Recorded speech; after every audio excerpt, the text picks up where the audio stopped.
देखिए हर खबर यहीं पर, सब्सक्राइब कीजिए TV9 भारतवर्ष। गुरमीत सिंह साहब, इस बात का जिक्र मनोज मुकुंद नरवणे ने भी किया, हमारे आर्मी चीफ ने भी किया।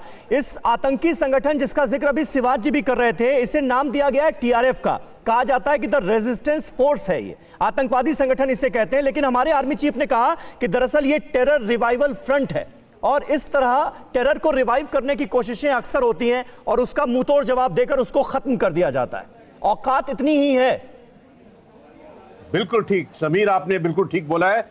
और जो चीफ साहब ने ये TRF का बताया है, ये टेररिज्म रिवाइवल फ्रंट है।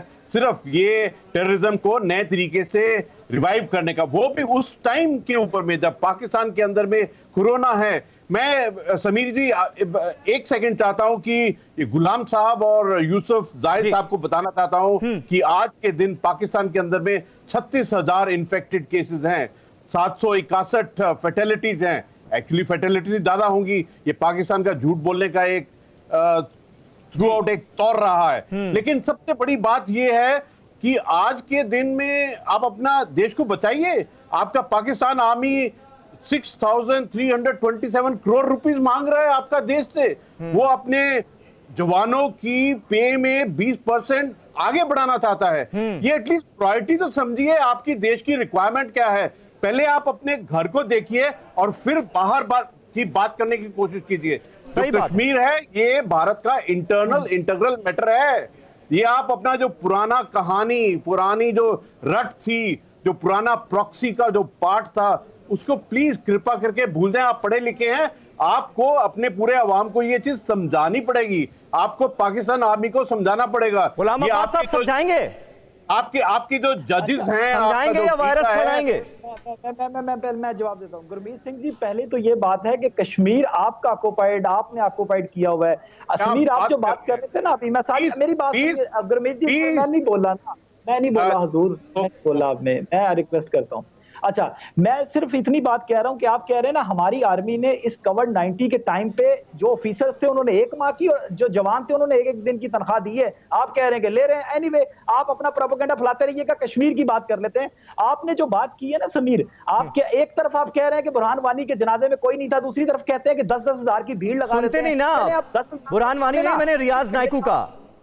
रियाज नायकू को तो आपने बॉडी नहीं दी हजूर। आपने उनके साथ जो एक वो ज़हनी तौर पर एक नॉर्मल बच्चा मारा गया था, वो बेचारा जिसको आपने बाद में माना कि ये गलती से मारा गया था। ये जितने आतंकवादी दहशतगर्द मारे जा रहे हैं ना, सब आपके लिए मासूम बच्चे ही तो हैं।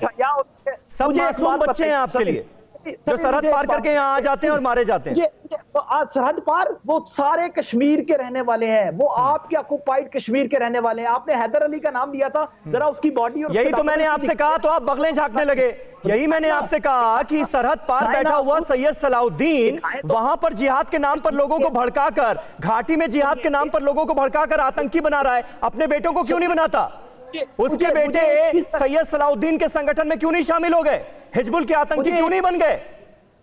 मुझे एक चीज का जवाब दीजिए कि एक साइड पे आप कहते हैं कि नहीं जवाब देंगे आप, क्योंकि जवाब आपके पास है नहीं। दूसरी साइड ये सलाउद्दीन वहां के कश्मीर का रहने वाला है, आप उसको अलग मानते हैं। आप तो अपने 80 लाख कश्मीरियों को आपने, मुझे बताइए शाह फैसल नहीं तो वो यहाँ का रहने वाला है तो सौंप दीजिए ना, सैयद सलाउद्दीन को सौंप दीजिए हिंदुस्तान को। वो कश्मीर का रहने वाला है, कश्मीर आपका नहीं है। शाह फैसल को आपने उसका क्यों बंद रखा हुआ है? शाह फैसल की कस्टडी क्यों बढ़ाई है? मुझे एक बात बताइए, उसने कौन सा ऐसा जुल्म किया था, कौन सा ऐसा आपके ऊपर हक जताया था जिसके बाद आपने शाह फैसल की जो कल कस्टडी बताई है? मेरे सवाल का तो जवाब दिया नहीं आपने, मेरे सवाल का जवाब दिया नहीं। शायद यूसुफ जई साहब दे पाए।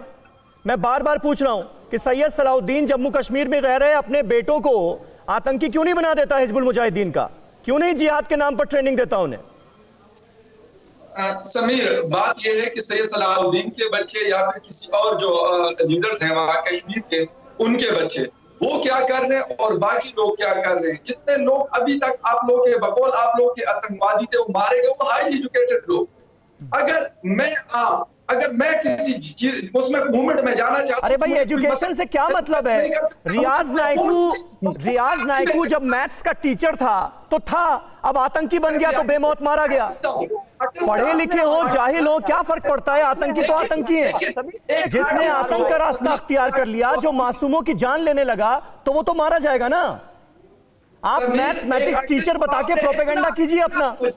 न्यूज़ टॉप 9 रोज सुबह 7 बजे और शाम 7 बजे सिर्फ TV9 भारतवर्ष पर।